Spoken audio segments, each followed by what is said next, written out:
Coming up at News Live at 6, a fire dispute between DeWitt and East Syracuse and how it's going to play into 2025's contracts.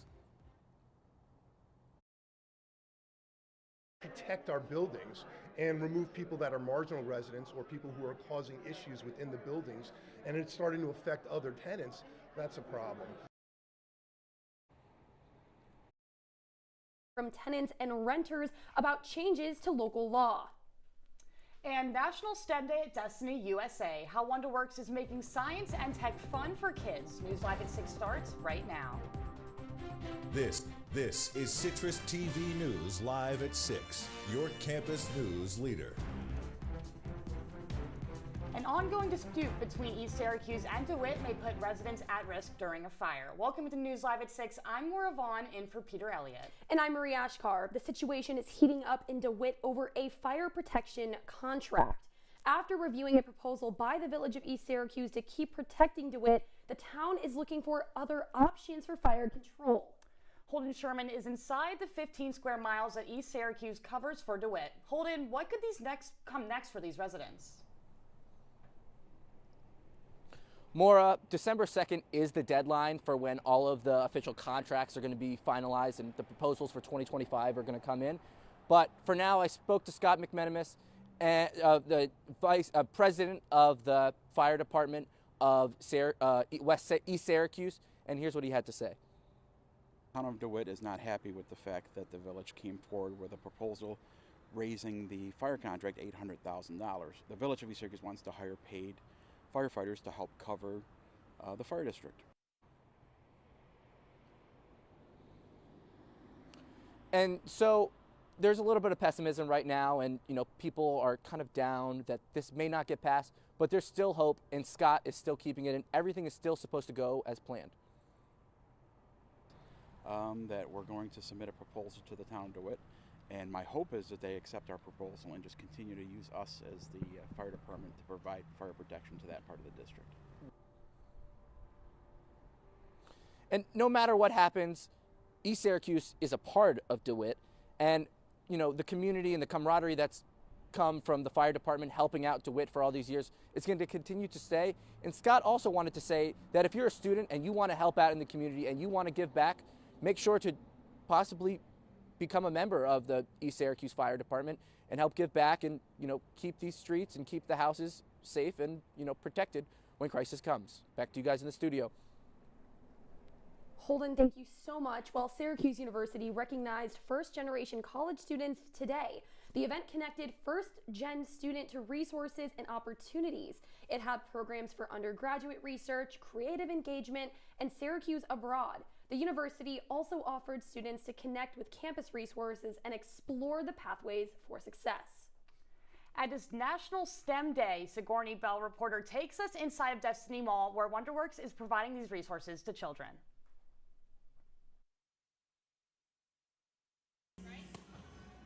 Today is National STEM Day, a day all about encouraging students to explore STEM careers, and WonderWorks in Destiny Mall is all about making this day fun. So STEM is science, technology, engineering, and math, and it's based around all of our exhibits here at WonderWorks in Destiny USA and our several other WonderWorks locations. Basically, we like to call it Funjucation. We try to bring fun in with those careers and those technologies. Today, WonderWorks demonstrated many experiments to teach kids STEM-related facts, one of which explained the science behind the infamous bed of nails. Our most popular exhibit, which is the bed of nails, is over 1,000 little nails on a bed, and a lot of people always wonder, how the heck can I lie on that? Well, this experiment, the mini portable bed of nails, explains it perfectly. It demonstrates that a balloon touching one nail on one point will pop, but if there's a ton of nails on the little board, the balloon will not pop when you press down and put any weight on it, which simulates your body on the real bed of nails. WonderWorks isn't just popping balloons, however. They are inspiring and giving back to the community. So STEM Days is very important to WonderWorks and to the local community. That's why we do a lot of outreach for this type of event. We love to do the experiments for the kids in hopes of inspiring them to look into STEM careers. Those careers are a great addition to the community and a good way to get kids inspired to be something like that when they want to grow up. Encouraging those students one experiment at a time. I'm Sigourney Bell, reporting for CitrusTV News. Siggy, thank you so much. A Syracuse bioscience firm won $50,000 for developing an innovative research tool. Triton Bio works to develop safer foods and speed up the process of making medicine. Their CEO says the grant will help them take their Moira incubator to the next level. Moira automatically photographers petri dishes and assembles a video which makes research faster and easier. And Marie, it was a little cold out. It was windy. I feel like we're really getting that Syracuse weather now. I'm not that happy about it, if I'm being honest. And this whole time I was like, when are we going to get these fall temperatures? I know. And now we have the fall temperatures. And I'm like, where are the I like to live in delusion, and it's always going to be warm in my head, but that's not happening. Well, here in studio to tell us if we'll eventually maybe ever get these warm temperatures again this season is our weather anchor, Michael Lamorte. Hello, Michael.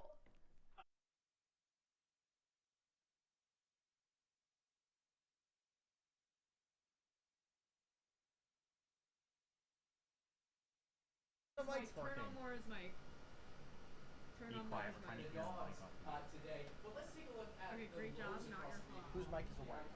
Marie's is cutting out, and Mike's. The weather, Rome, with the only rain throughout the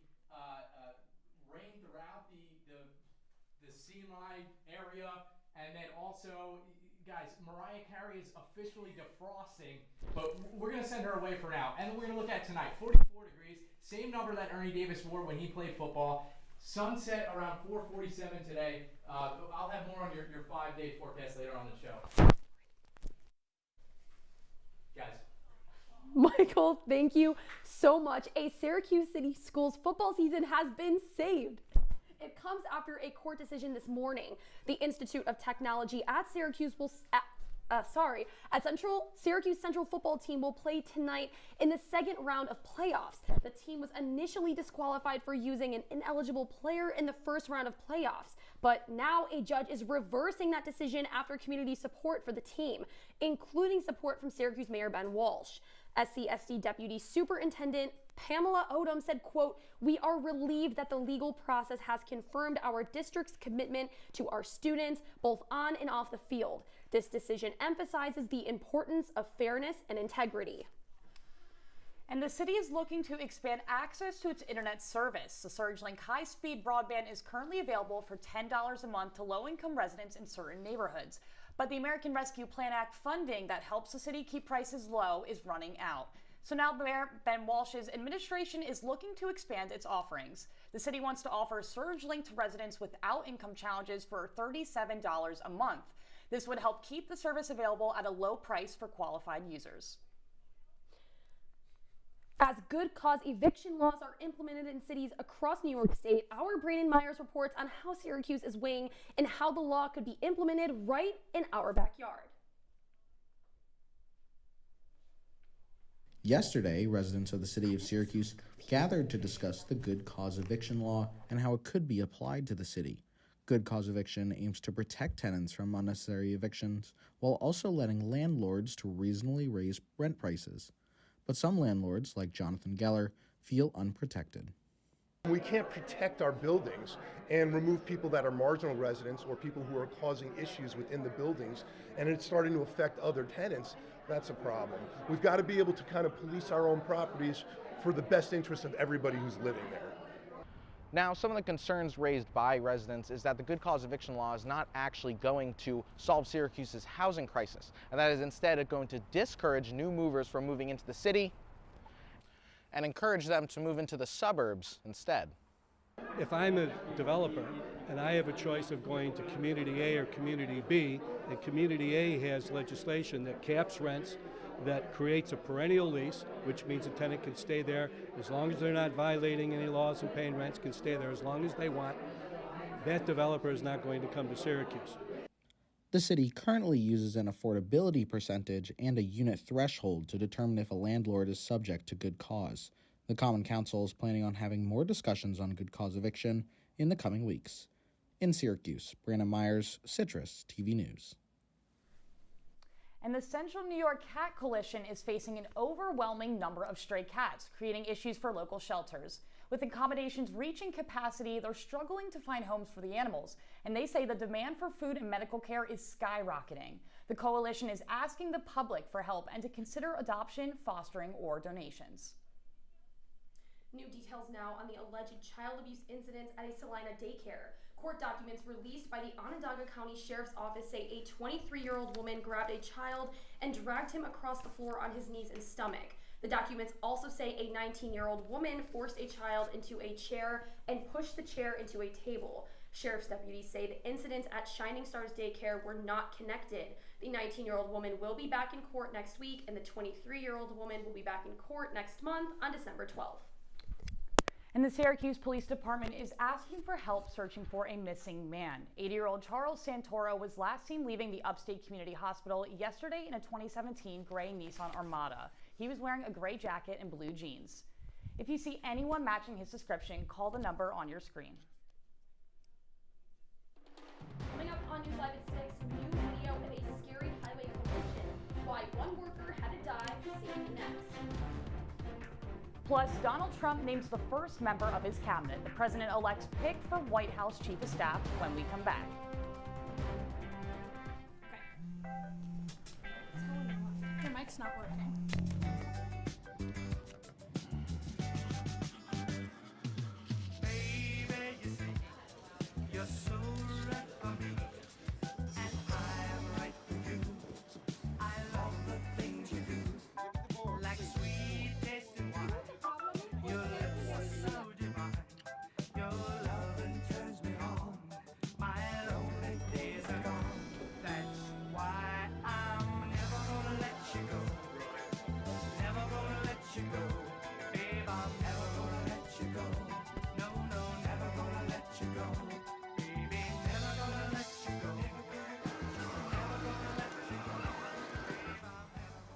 Here you go. Thank you. Thank you.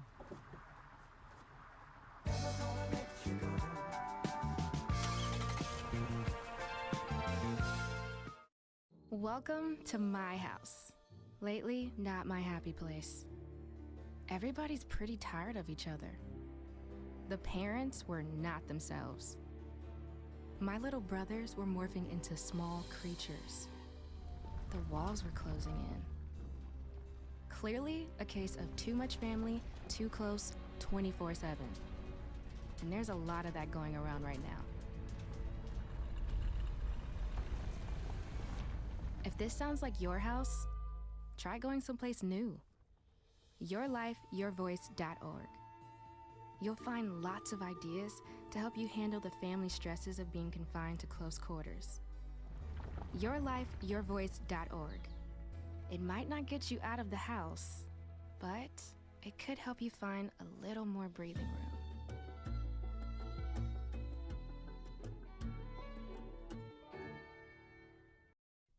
You're watching Citrus TV News live at 6 with Peter Elliott, Marie Achkar, and Michael Lamorte. Now, your campus news leader continues. New York State Police are investigating a box truck collision that nearly killed a Department of Transportation worker. Yeah, Moira, we'll take a look at this shocking video. You'll see the Penske truck come flying into the screen and hit the two New York State DOT vehicles. Thankfully, no one was hurt. Now, police say the driver of that Penske truck ignored multiple signs that said mowing ahead and directed vehicles to slow down.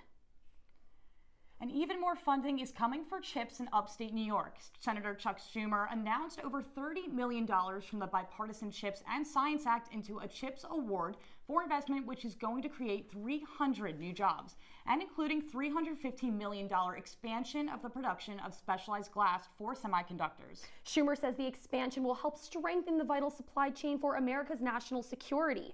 Schumer also says that he kept his promise to bring funding for chips back into the North Country and reduce the chip reliance from China. And President-elect Trump has named his first person in his cabinet. Susie Wiles, the co-manager of the Trump campaign, will be his White House Chief of Staff. Trump has 11 weeks till Inauguration Day to bring on the rest of his staff. Wiles started out as Trump's 2016 Florida campaign director. She also worked on Florida's governor's Ron DeSantis' campaign in 2018. Wiles worked her way up the Trump campaign ranks and is considered more of an outsider to D.C. Wiles will be the first woman to hold the chief of staff role. And we're learning new details that Trump may be lucky to be alive. The Justice Department unsealed charges in an Iranian plot to kill the president-elect. The criminal complaint alleges an official in Iran's Parliamentary Revolutionary Guard instructed a contact to surveil and kill Trump before the election.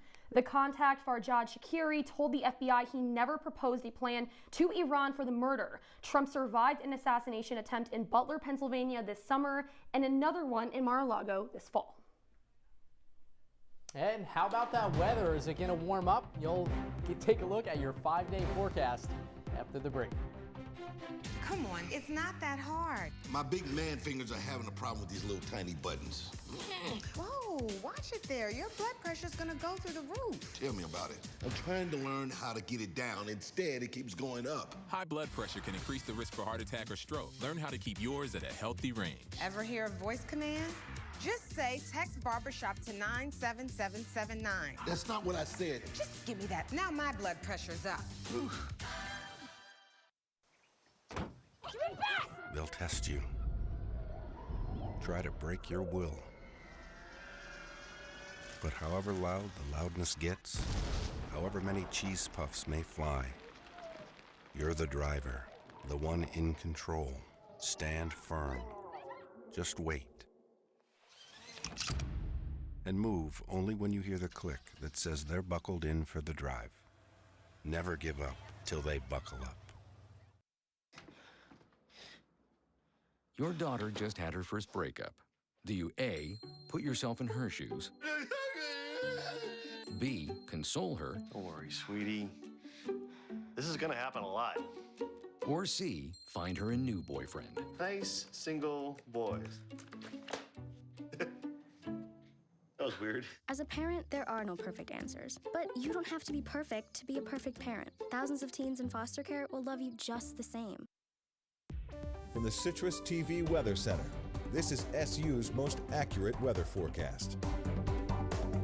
All right, welcome back to your campus news leader. Let's take a look now at your 5-day forecast. I gotta say, this weather, I think it got me flustered earlier on. 56 degrees today, 39 the low, clouds in the sky, and then Sunday, we might even see rain, even more clouds into Monday and Tuesday. Then the sun's gonna come shine through, but the weather, it's gonna get colder, 33 the low on Monday. Guys, we're not getting anywhere close to that fall weather we saw. We're transitioning into the winter. But guys, this weekend, the banana bar crawl is making its way to Syracuse. I just gotta say, sunshine in the morning, 36 degrees. By 2 p.m. when the bananas are out, it's gonna get cold, 48 degrees. And by 8 p.m. when it's time for all those bananas to split, 38 degrees, the sun will have already set. I recommend, guys, maybe getting some insulation in your banana suits when you're out there, but have a ball during the bar crawl, guys. Thanks so much, Michael. And unusually warm temperatures in November may be fun for some. But others, like those working in the winter sports industry, are worried about the forecast ahead. Our reporter Tyler Oldano explains how businesses are trying to adapt.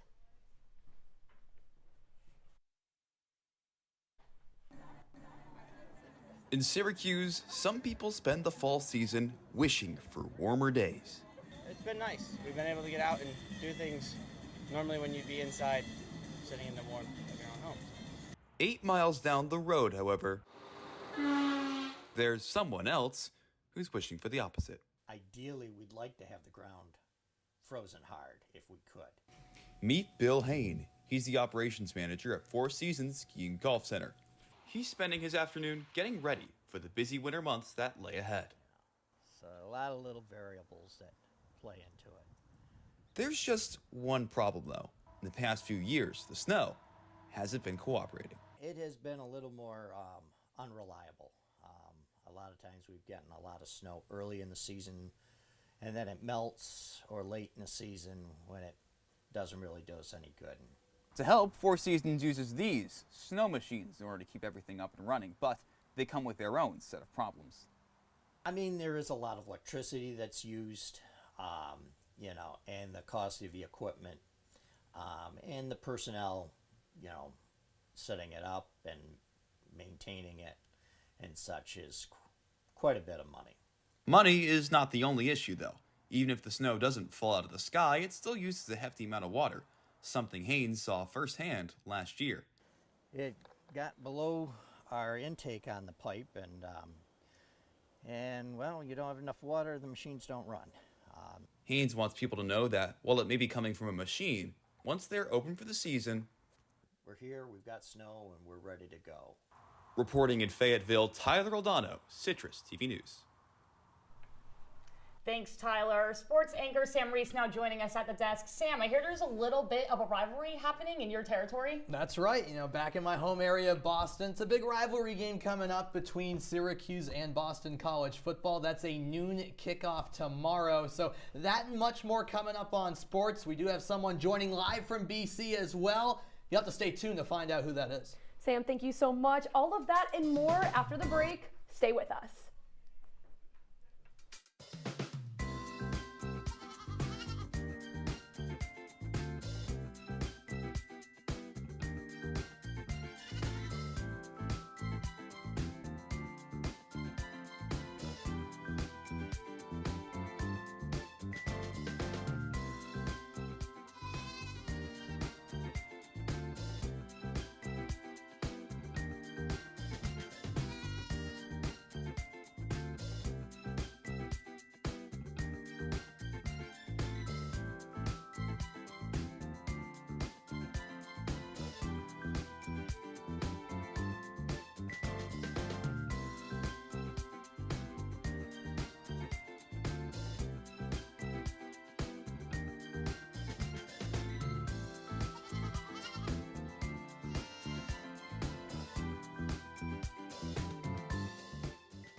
And now, your Citrus TV Sports Report.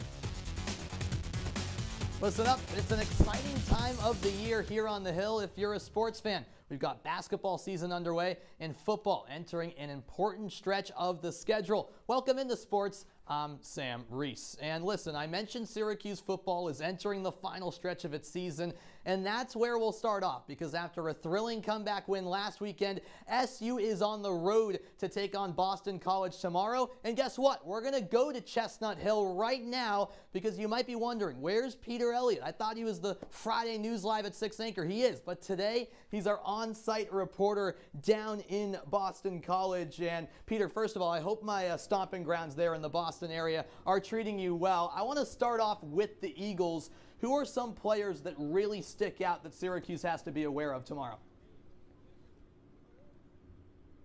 Hey Sam, so good to talk to you from your neck of the woods here up in Chestnut Hill. Fran Brown has talked so much this year about how he wants his team to be Northeast tough, and there's no better way to prove that against a real regional rival in Boston College. And I think it starts with the stopping the quarterback. Thomas Castellanos is BC's really dynamic playmaker, someone that Fran Brown has called a joystick kind of guy. He's got a real, he can really run all over the field. He is BC's all-time leader in rushing yards and rushing touchdowns by a quarterback already so early into his season. And they have a really dynamic rushing attack as well. They only throw the ball about 46% of the time, but between Castellanos and that rushing attack, they've got 3 running backs they give the ball off to. So it'll be a busy day for SU's front seven.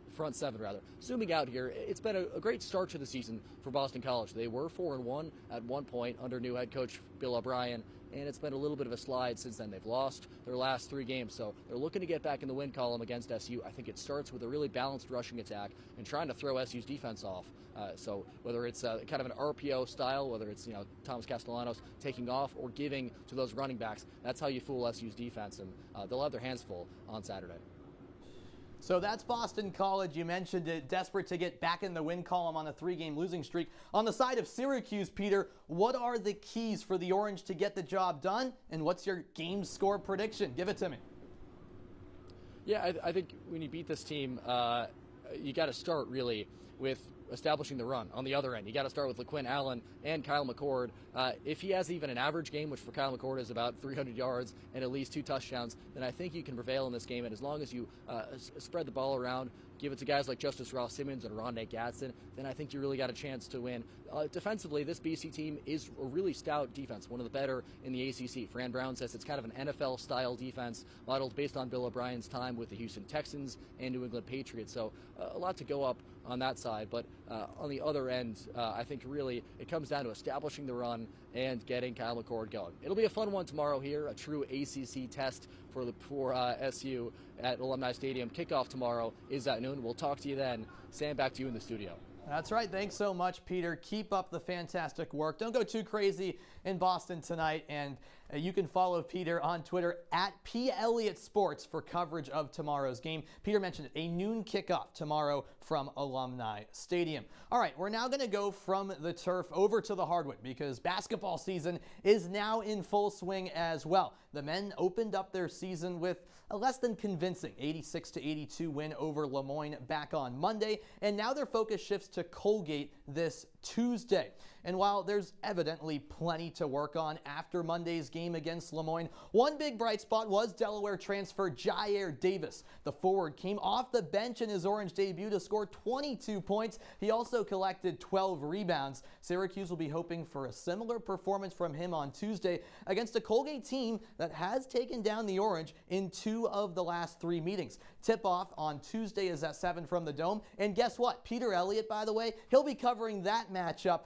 I don't know if he's going to get some sleep in there. I hope he does. And then over on the women's side, their season opening win was a bit more convincing as they took down Niagara 108-84. The Orange had 6 different players score in double figures, including returner Kyra Wood, who led the way with 19 points. Now, SU's next test comes on Sunday against St. Joseph, shout out Moira, Philadelphia area. And while at first glance you might think it'll be another Syracuse win, hold your horse a little bit. This will be one of the tougher non-conference opponents the Orange go up against. The Hawks did finish last season with a 28-6 overall record and were second place in a solid Atlantic 10 conference. The action gets underway from the Dome at 2 for a Sunday matinee. All right, Marie and Moira, that's all for sports. Back to you at the desk.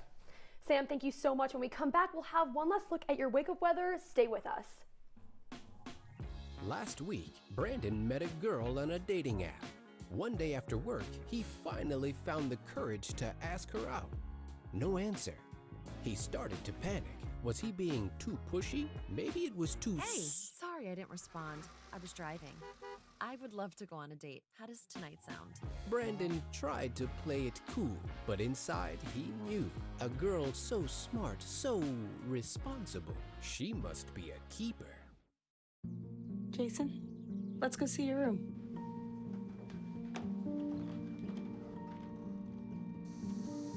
That's not right. How was it? Is it good?